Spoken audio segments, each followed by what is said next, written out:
day ahead, and the opening plenary will be exploring place-based engagement through the eyes of two leaders in the city of Newcastle. We're also going to have a chance to reflect on the current state of play for public engagement with higher education.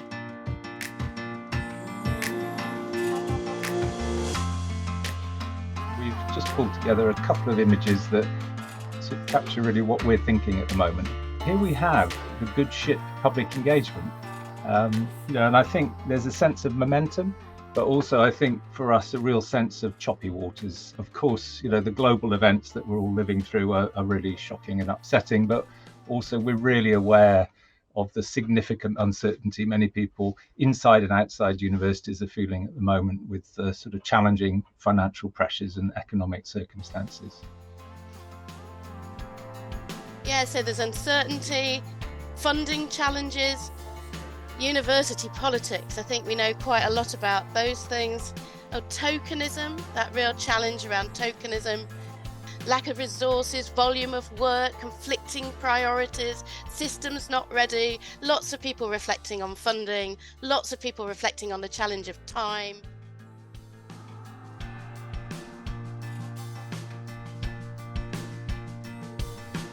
Isn't it lovely to see just how much the people-centeredness of the work that we do comes through as the thing that does give us joy collectively, colleagues, friendship, collaboration, people, and I think that's something we take our energy from, really, is meeting with people and just connecting around this agenda, really. And in the chat, we've got wonderfully engaged community partners. And I think so much of our work is so critically dependent on those partners, and always really wonderful to have such support and such really thoughtful input and critique of the work that we're doing. So brilliant.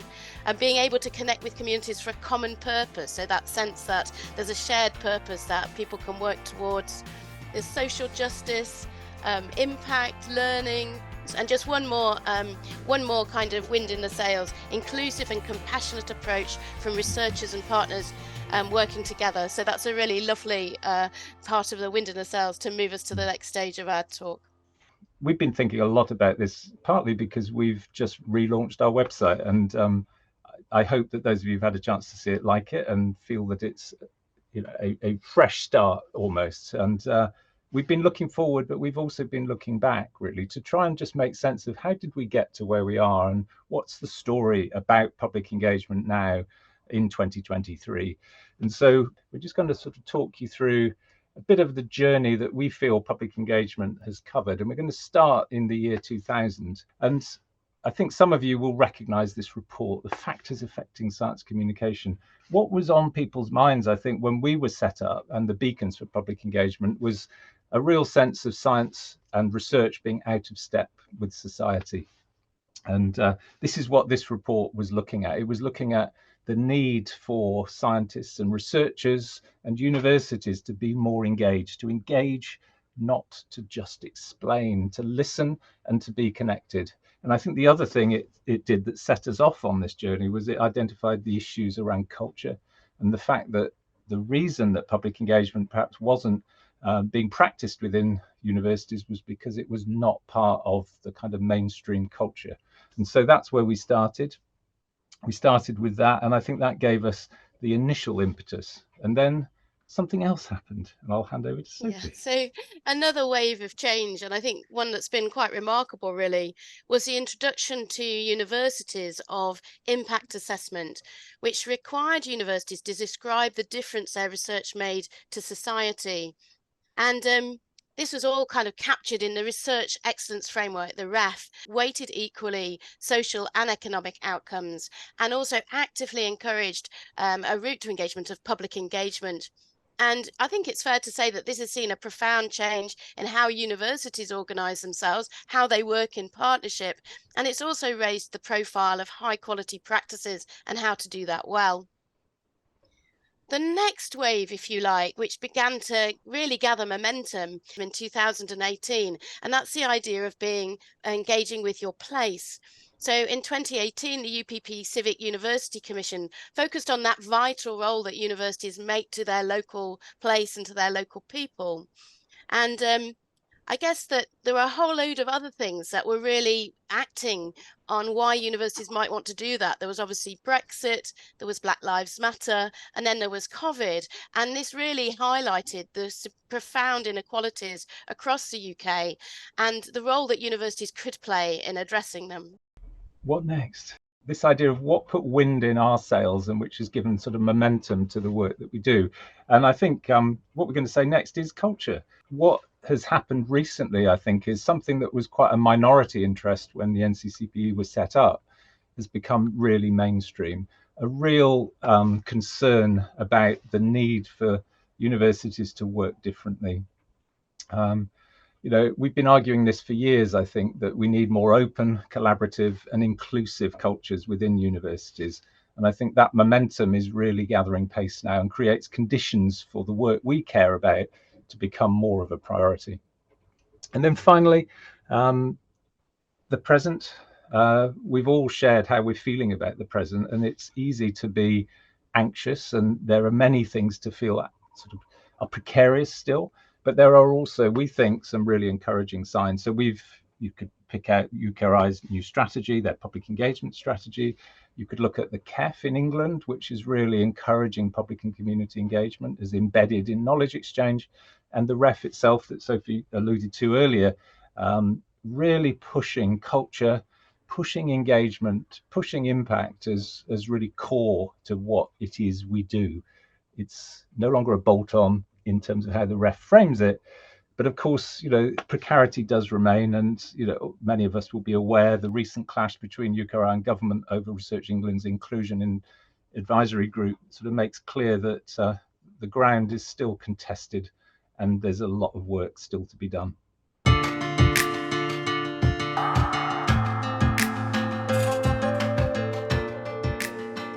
Using the chat. So inclusion is top of the agenda at the moment. I support infrastructure and PPIE, is that patient and public involvement and engagement, and my team also supports equality, diversity, inclusion, EDI, and we strive to embed EDI into that work and into research and teaching. Laura reflecting there are big discrepancies in Scotland because of the lack of the knowledge exchange framework. Inclusion, nothing can happen truthfully without it. So I think that real sense that inclusion is increasingly recognised as being fundamental to do any of the work that we're doing. Oh yeah, so we've missed external drivers. Yeah, there are a whole load of other drivers. You're absolutely right, John. We need to think also about those external drivers. Openness is most important in engagement, especially when working with communities. Absolutely. So how can we do that really effective work if we're not being open? And a helpful reflection, look, it varies on the individual team and institution, and they're not always on the same page. So the things that might be driving us and our work or fundamental to our work may well not be recognised across the institution. Brilliant. Thank you for those adding to the chat. Thank you to those who contributed to Mentimeter, and back to you, Paul. Yeah, thank you.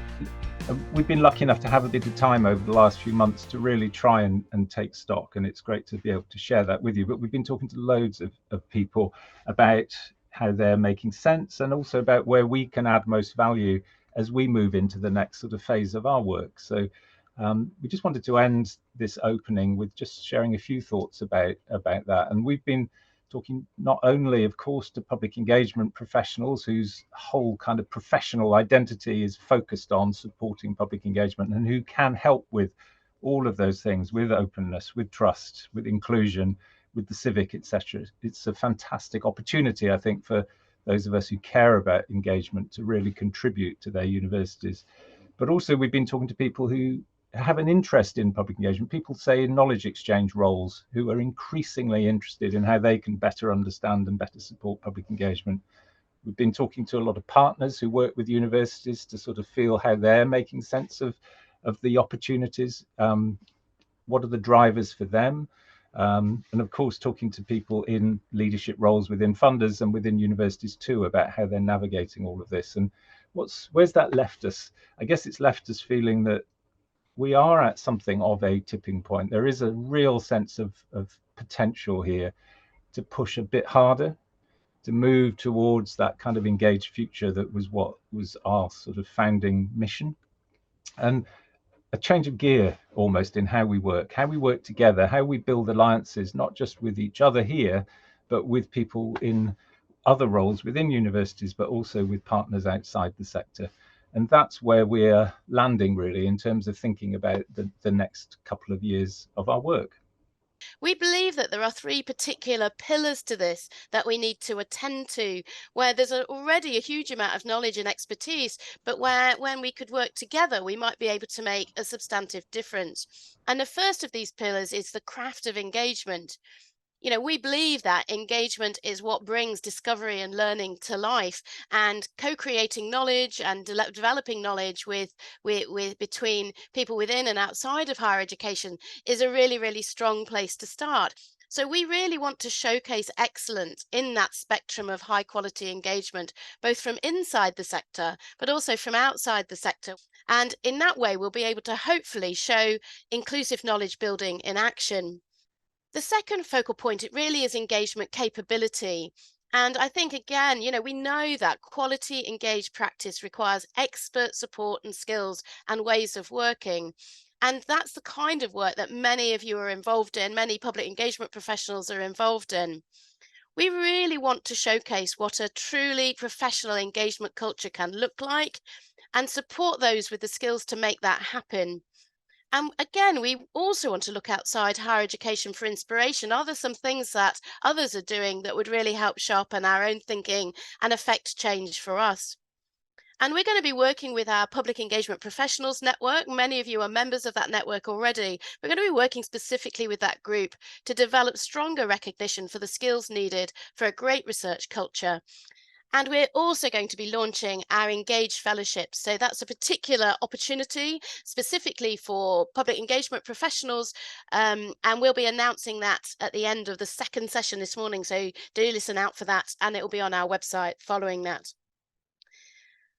The third focal point is all about engaged leadership. And engagement obviously can't be bolted on. I think we all recognize it needs to be there at the heart of how institutions organize themselves and their work. And it does require fundamental shifts in priorities and processes.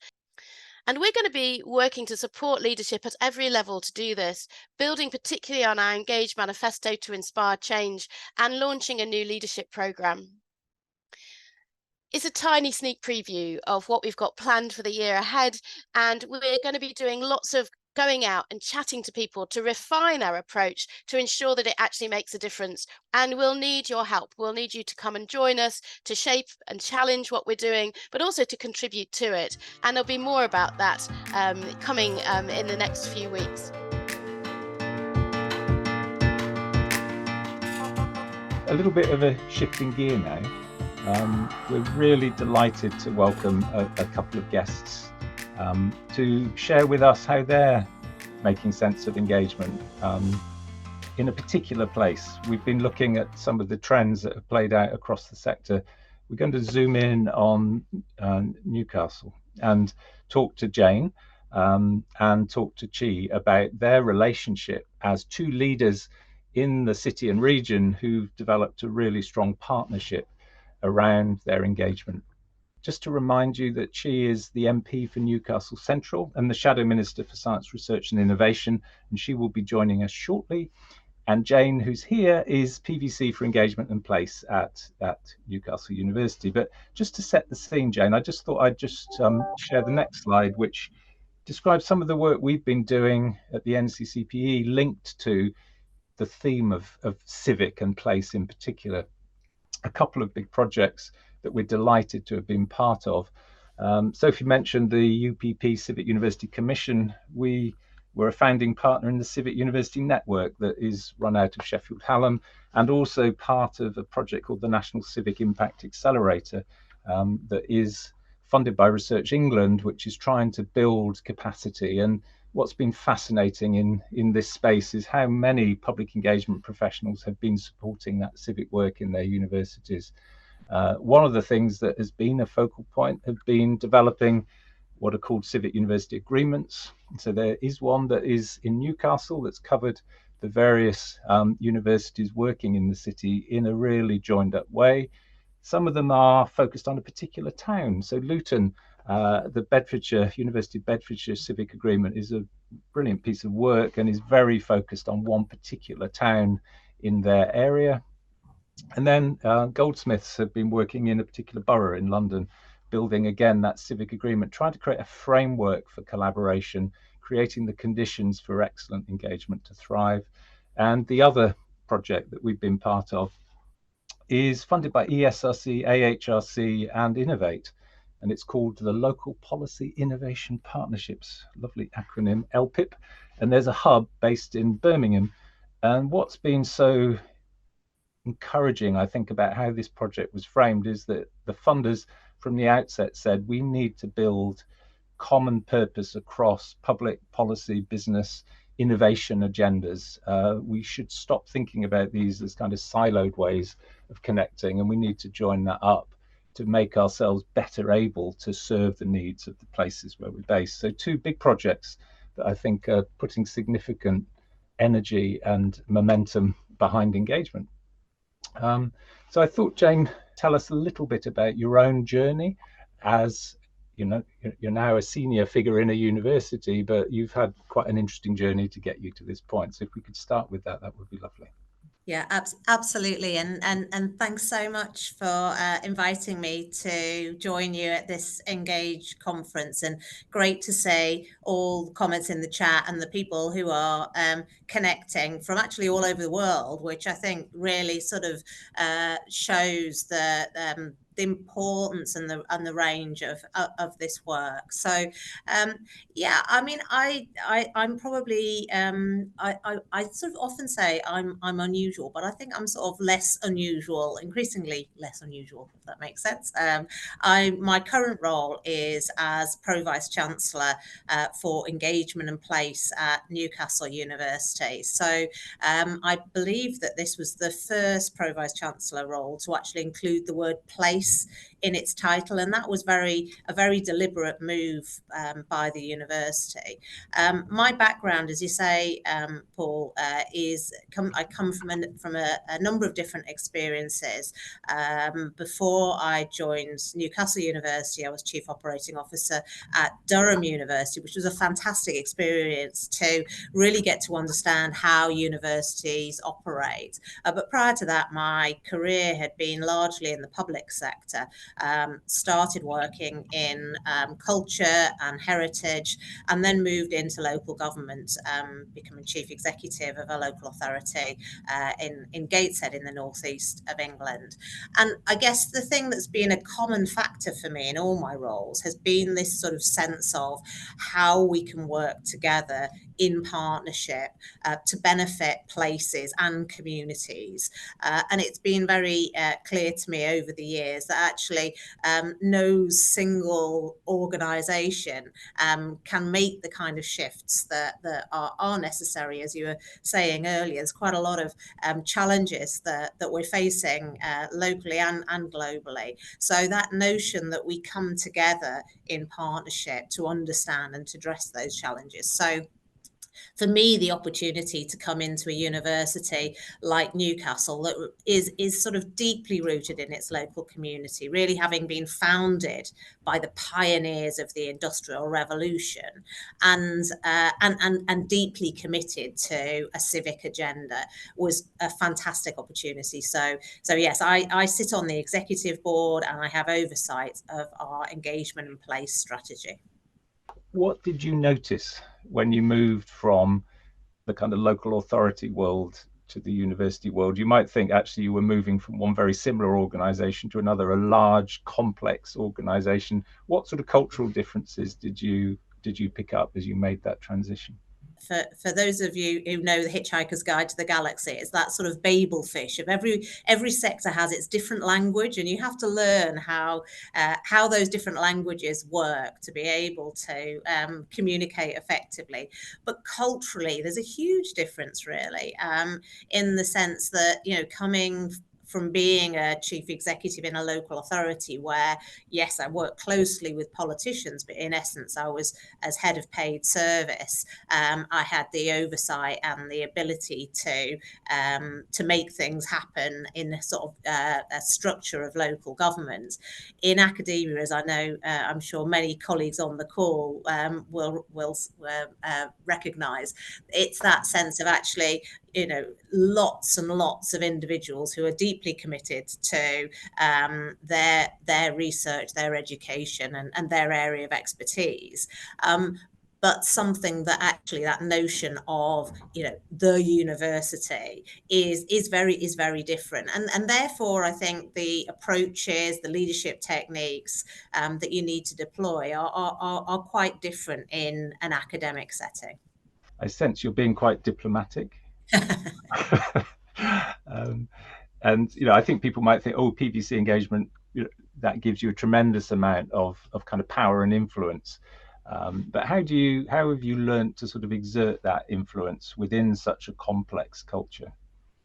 What's really important is that, you know, you create the conditions and empower colleagues to take that work forward. And there's no, I think leadership is really important. So in Newcastle, as I say, we're very much building on a long tradition of civic engagement.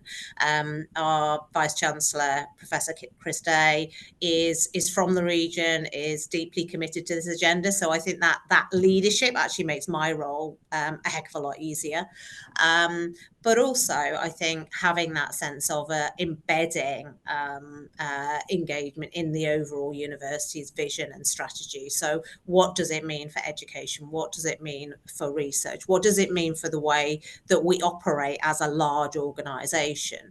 And I think one of the things that's been really crucial for us has also been that sense of how do we put the right structures and support in place for our colleagues.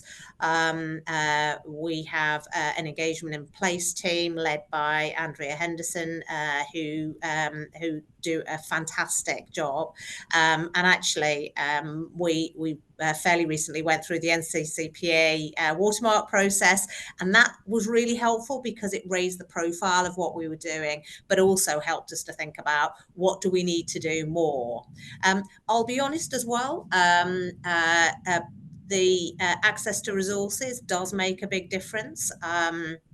So one of the things that we've done at Newcastle is to bring together all of the knowledge exchange and engagement funding in a group that I chair. So that brings together all of our high funding, higher education innovation funding, impact accelerator accounts, all of those increasing numbers of pots of funding that we can use. And that enables us to make sure we can have a strategic overview of activities and direct resources a little bit to help people achieve what they want to. Thank you, Jane. And she's on her way. She'll be with us very shortly. I just wondered whether you could just set the scene a little bit for your relationship with Chi and how that's developed in Newcastle, just to warm us up and welcome Chi into the conversation. Yeah, I mean, I think obviously as a university in the that is looking to engage with our place and our communities, our relationship with our local MPs is absolutely critical. We're really fortunate to have a great relationship with Chi as our local MP, and she's obviously from the region. She's been a fantastic champion of a number of key initiatives that we've been working on, including looking at opportunities for women in STEM, and looking at kind of support for BME researchers and students. But obviously she also plays a very leading role in terms of developing policy within the Labour Party, given her shadow frontbench role. So I think having that relationship relationship with MPs, but also local politicians is absolutely crucial. In the Northeast at the moment, we're going through a process of developing a mayoral combined authority, and that sense of connecting and building relationships and trusted relationships between the university and those democratically elected leaders is really crucial to our role. Yeah, and I think that's really interesting, Jane, isn't it? Thinking about earlier, people were feeding back what is so important to this work are the partnerships and the relationships that we build. But the idea that at many different levels, universities are building those relationships, and that at quite a high level, perhaps there are those strategic agreements that might be signed, but equally right across the university, then people working in really much more kind of connected and engaged ways at every level, almost so that it begins to join up and become something greater than the sum of its parts. That you've clearly talked about partnership a lot, but clearly that must be a very big part of what you do every day, is building those relationships, presumably. It's absolutely fundamental, and I think sort of that the comments in the chat around kind of that understanding of the external relationship. What are the drivers and pressures that are affecting our partners, whether that's in the community and voluntary sector, whether that's in industry or in the NHS, and building those trusted relationships, as you rightly say, Paul, not just at a senior level, but throughout the organisation. And I think that helps to create the environment where we can respond in a much more meaningful and intentional way to our places and our partners, and we can co-design programs, whether that's about research or education, with our partners in a way that is going to be much more impactful in the long term. Yeah. I think a couple of people in chat are reflecting on money, resources, and how you manage those, because I think that is, as you said earlier, absolutely fundamental. But there was a comment from John Goddard who was just reflecting on, all of these top-down initiatives. How do you join them up within a university? Because there are sort of pockets of investment into different aspects of engagement. And Dominic Galliano has also reflected on that fragmentation. But I wonder if you could just say a little bit more about how you are making that resourcing work, how you're bringing these different funding streams together. Mm-hmm. Yeah. I mean, I think it's always the case that, the sort of the best outcomes come from a combination of top down and bottom up. And what we've tried to do in Newcastle is to have a very clear engagement and play strategy with some defined areas of priority. So we're very clear about what we're trying to achieve overall as an institution.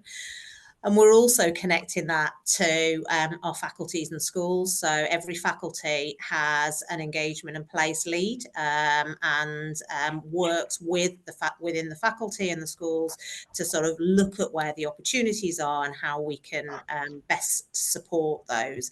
And then that group I was talking about earlier it has an oversight with representatives from academic colleagues and professional services colleagues across the whole of the institution to make sure that we are capturing all of those opportunities in a way that the whole becomes greater than the sum of its parts, and making sure also that there are big initiatives. So in Newcastle we have a health innovation neighbourhood, which is a huge regeneration scheme, which is absolutely about working across the whole institution and really making sure that we are creating opportunities for colleagues across the university to connect, is something that we try and do, but it's very much about embedding that across the institution. Thank you, Jane. And Chi, very, very warm welcome. Jane's done a wonderful job, I think, just setting the scene, Chi. So maybe we could just spend a little bit of time with you now, just to reflect on your kind of take on the role of universities in their place, and perhaps just starting just with a bit of a sort of story of how you've got to be where you are, really, in terms of your kind of political career, but also your kind of motivation around engagement and partnership working. It would be lovely to just tune in a bit to you. Well, tell me when to stop, because obviously I can talk about myself and my politics forever. But I was born in Wallsend, so not it's going to be very clear, not in not in the city walls of Newcastle, but I grew up in the city walls of Newcastle. I grew up in Kenton, North Kenton, and I had a fantastic local public state schools where I was given the skills that I needed to become an engineer, a chartered electrical engineer, and also engage in the importance of politics. I'd say that I grew up on a council estate. We were very poor, but my mother made it absolutely clear to me that things like council housing, like education, like hospitals, she suffered from cancer, only came about through the work and struggle of working people and through political action. And so I was always interested in politics, and I saw the fruits of politics. I benefited from the fruits of politics in Newcastle. I'm going to say this, and I don't know whether Jane heard me say this before, but I would say that Newcastle University was to me a piece of real estate. I did not have any engagement with Newcastle University until I think when I was 17 and studying computer studies, we were allowed into the computer room of the university, this huge room with one computer in it, and put some punch cards to it. And I think that was my only engagement with Newcastle University growing up. And and then I went to Imperial. I studied electrical engineering, and I worked as an electrical engineer for 20 years all over the world. I will say that my experience at Imperial was I've described as the worst time in my life, because it was a very racist, sexist, 10% female. It was that was not a civic university either. And so I think just and then I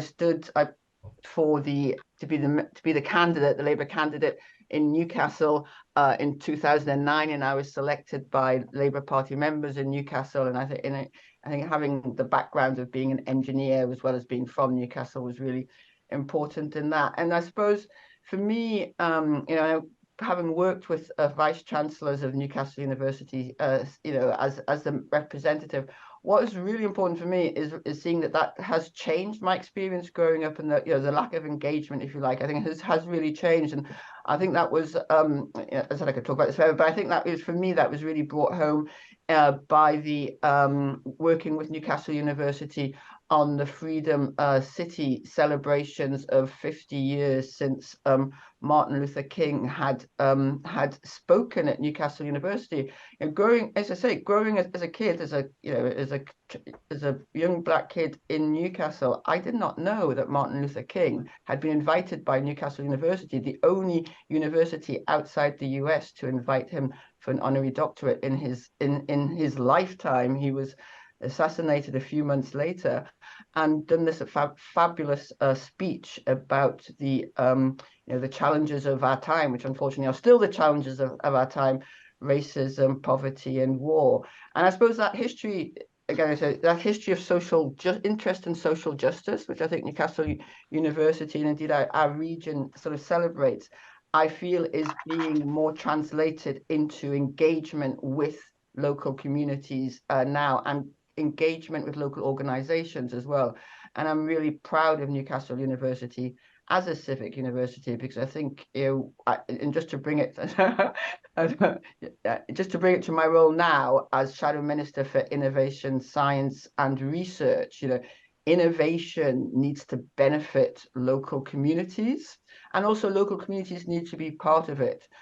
Communities, the Northeast, Newcastle, we kind of know, we have an industrial heritage, for example. We know that's the sort of areas that we want to be strong in. And so it's only when we have universities which are well engaged with local communities, young people, school kids, but also businesses and the public sector. It's only then that universities, for me, realize their full potential to drive, economic growth, and also to drive mutual understanding and well-being and prosperity.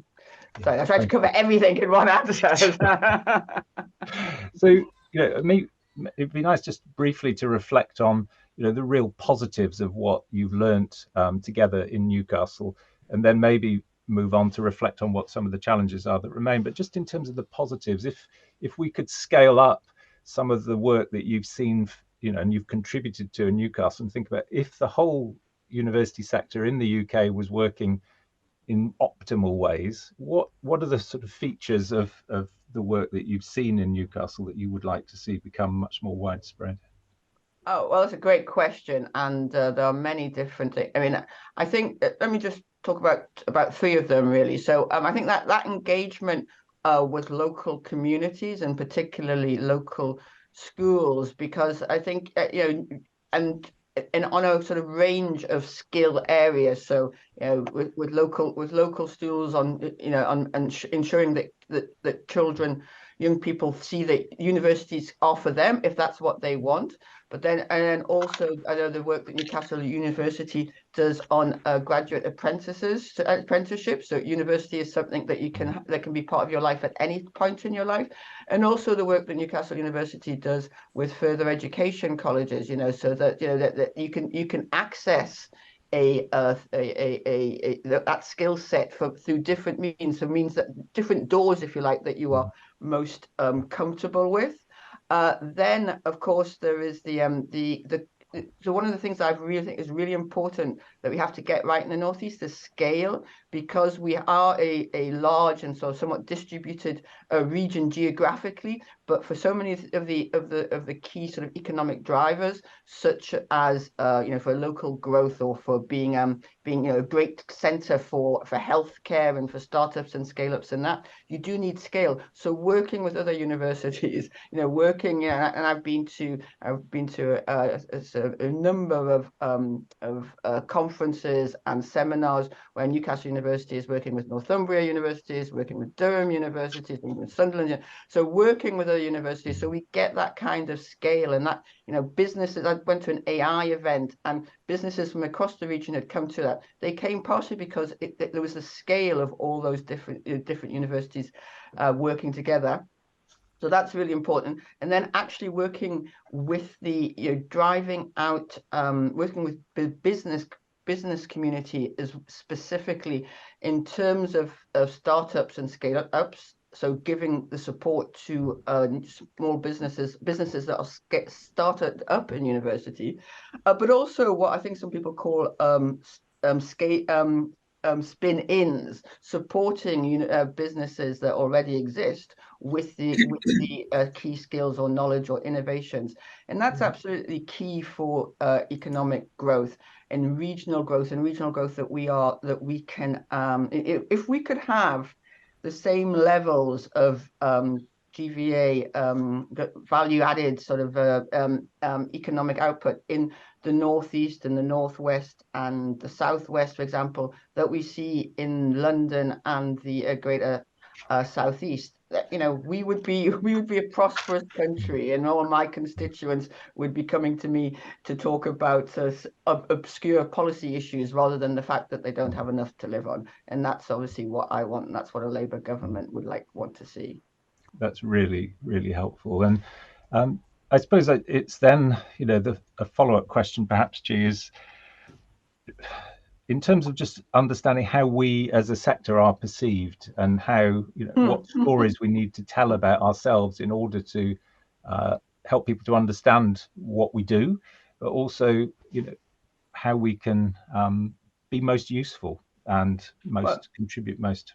Well, what I just want to say too, and I know this is not like a political forum or seminar, but I don't think the university sector has had enough love from government over the last few years. Just to put it, like that. I mean, I think obviously the university sector gets a lot of public money. It has a huge role in our economy, in our society, so it needs to be held up to account. But I do think that universities we are so blessed in this country with a great university sector, with great science and research, with great teaching, and we need to which attracts students from all over the world. And we need to celebrate that, whilst holding you to account, but we need to celebrate that. I think that the university sector needs to be there are specific challenges around research funding. That's one of the reasons why we've said Labour has said that we would deliver 10-year R&D budgets to give this kind of long terms and consistency. There has been sort of too much sticking plaster policies, as we call it. So we also need to ensure that universities are have that research excellence, as well as that inclusive framework that brings in, that makes sure that we benefit from the talents of everyone. I can say that we do not think that the number one challenge of universities is driving the wokeness out of them, and that's not. We think that there are significant challenges around long-term research funding being more inclusive, and that long-term research funding should also help address some of the issues around inclusiveness, because the short-termism of many research contracts and is a particular barrier for those who have caring responsibilities or those who are from less privileged backgrounds. But I think that we see universities in many different roles in our society, but from my point of view, in the shadow of innovation and research brief, as engines of regional prosperity, and that's what we are. That's what we'll be looking to support. Just wondered, Jane, if I could just bring you back into the conversation, and then hopefully you can stay a little bit longer, because there's been some great questions in chat. But whether there's any reflection that you'd like to make back to Chi, really, about the points that she's made. Yeah, I mean, I think that sort of notion that universities need to be playing their role as engines of prosperity and inclusive growth it really resonates. And I think as you say, Chi, there's things have, I hope, moved on a long way since you were doing the punch card computers. But so and I think also the other thing I would reflect on is that kind of connection between innovation and skills. So we can use our research and innovation to drive the future of the economy in the areas where there are opportunities for growth. And what we need to do is also make sure that there are those lifelong learning opportunities that you talked about, Chi, that are connected, so that local people can then access those jobs and have the right skills to be able to access those jobs. And that absolutely requires us to be collaborating. I think what's really positive for us in the Northeast is that we have a huge amount of collaboration across the universities. I'm actually talking to you from Sunderland University because this morning I'm chairing a group of the Northeast Raising Aspiration Partnership, which brings together all the universities, and we work with the colleges, connecting into schools, so that all of those kids, hopefully with the sort of background you had, would have those experiences from a very early age. And I think that's really important. And I also think that kind of increasing the permeability between the universities and businesses is key. The spin outs, again, we work with other universities on Northern Accelerator. We've seen a 4-fold increase in the number of spin outs in the Northeast as a result of that. And we're working with hundreds of businesses, SMEs, to enable them to connect, to use the facilities and the expertise within the universities. So I think doing that in a really intentional way to support the inclusive growth in the region is absolutely where we need to be. I really appreciate you saying that, but I think just to emphasize that last point, and I've visited MIT, Massachusetts Institute of Technology, and I visited Berkeley, over the summer. They have, and I visited Oxford and Cambridge. They have, large numbers of spin-outs coming through every year, and that helps build the skills, because it takes the sort of skills to support businesses, to support spin-outs, to access that venture capital. And so by coming together, by Newcastle, Durham, Sunderland, Northumbria, coming together, each university may not have that sort of level of scale individually, or few have the scale of MIT, but by coming together, that means that there are more skills in the Northeast to grow companies, which can then provide the jobs for the graduates of all those universities. Because just the last sort of point to say is that, you know, here, sitting here in Parliament, you know, every day, you know, I regularly come across MPs, you know, often Conservative MPs whose children are studied in the Northeast, often at Newcastle or Northumbria, but then couldn't find a job in the Northeast. And they say, you know, they didn't want to leave the Northeast. They didn't want to leave Newcastle or Northumbria or you know, or Sunderland or Durham, but they did that. The economy, you know, couldn't provide the range of jobs for them, and I think that is changing. You know, I think some of that we've seen with some of the announcements, so that whether it's got about some space investment or clean tech investment, and that's what, you know, that's what collaboration can help achieve. You know, the kind of jobs that we need to keep our fantastic graduates and others in the region. Yeah, we've had a question, Chi, just about areas. This is Charlotte who's saying, I love the passion for place and connection that's coming from both speakers, but I wondered if you had any advice for those areas that are out of easy reach for a university. Where I live, it doesn't have any university links, and it's a small part of a very distributed region, so that sense of connection and shared purpose is missing. That's a really good question, and that's what, because when we talk about inclusivity, obviously I mean in terms of you know, gender, race, class, but also geographic inclusivity, and part of the you know, if you have seeing universities of engines of regional economy, it has to be cross-regional. So I suppose I mean, I don't know where doesn't say where exactly that she's living, but I think, you know, obviously there are two sort of answers to that, both of which depend on infrastructure. You know, firstly, you know, virtual engagement, and I am doing this from London. I could be doing it from say from a rural location if we had the broadband infrastructure that is necessary to engage. And I do, you know, we do. So, you know, my background's in telecom, so we are hoping that we'll get that broadband infrastructure at some point, and some areas do have that already. And then also you know, transport infrastructure, because that's why that brings a region together, and to ensure that we can, and I think we should also look, and I know that Newcastle University is looking at this sort of hub and spoke as well, so that we have so that as well as transport to get to university or regional events, things can also come, pop-ups in different locations can make sure that it comes closer. But it's not an easy answer, but there is a combination of infrastructure and will can ensure that everybody should feel included. Great. And just a final question for you, Chi, before a couple of questions with Jane, but I know you have to go after this. Yes, but what do you most love about working with a university like Newcastle? What is so special about what they contribute? Well, gosh, I mean, I suppose, actually, I mean, this is a very sort of, not parochial, but a very sort of MP answer. Let's kind of just say two things then. I say two things. The thing I most sort of love itself is that kind of is learning new things. You know, you're never too old to learn. So for example, when I visited, and this is another example of collaboration, isn't it? When I visited the there's a house which is looking at how to use bioengineering for different applications, like building, you know, growing walls and growing all different things from basically synthetic biology, bioengineering.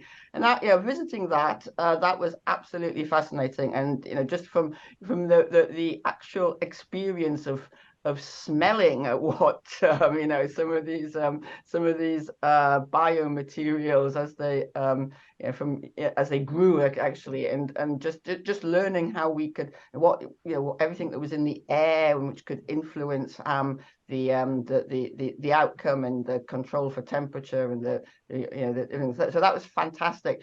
Then the other thing I love as the MP is being able to stand up in Parliament and say, you know, this is happening in Newcastle. We have discovered this. Did you know that we have one of the best bioengineering startups in the world, or we're doing, you know, this in the Northeast? That's you know, that's what I love to be able to talk to the great achievements of our region, because we don't always get that opportunity on the national and indeed global stage. Great, wonderful, Chi. Thank you so much. It's been a joy chatting with you. Thank you, and hopefully we'll stay in touch with you. Yes, thank you. Thanks very much. Bye bye.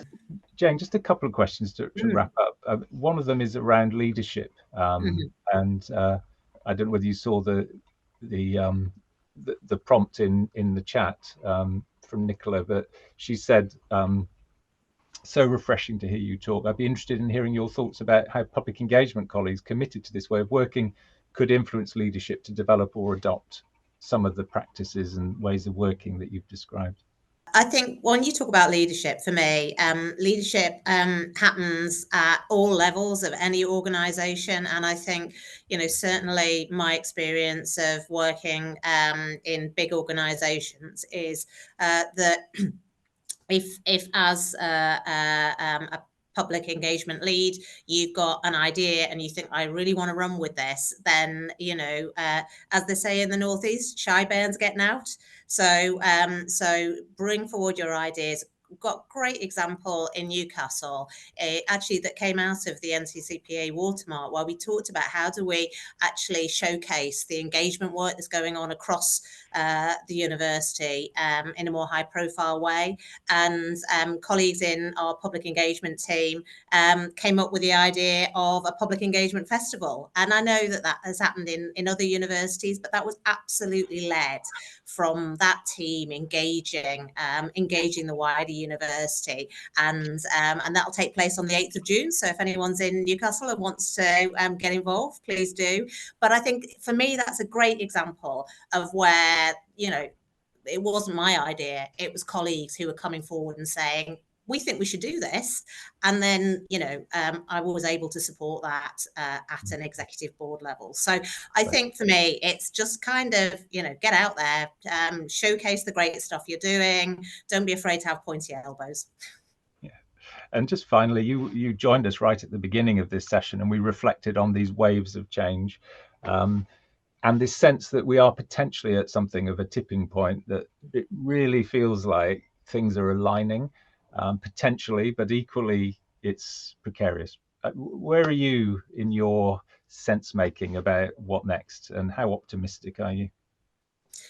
I mean, I tend to be sort of glass half full, so I see the opportunity. I think the point that John made around kind of external context is really important. So those waves of change, I would add in a whole wave of change around kind of what the national political environment would be. You heard from Chi there. You know, we could have a new government in the not too distant future with a different sort of focus and kind of mood music and around that. But, you know, we've got changes around the NHS structures, we've got devolution opportunities, we've got industry having to really think about ESG, their environmental, social and governance structures. So, you know, so I actually think, and at the same time, we've got some big existential challenges for universities in terms of the way we're funded, where our students come from, and so on. So it does seem to me like, you know, we are at a moment in time where we need to embrace the opportunity, and that may require us to do some things a bit differently and to take some risks as institutions. But I absolutely think now is the time to do that. Thank you. Wonderful. I'm sure everyone who's joined this conversation will have taken a lot of inspiration from it, and also opportunity really for things to think about in our work going forward. So thank you, Jane. That was great.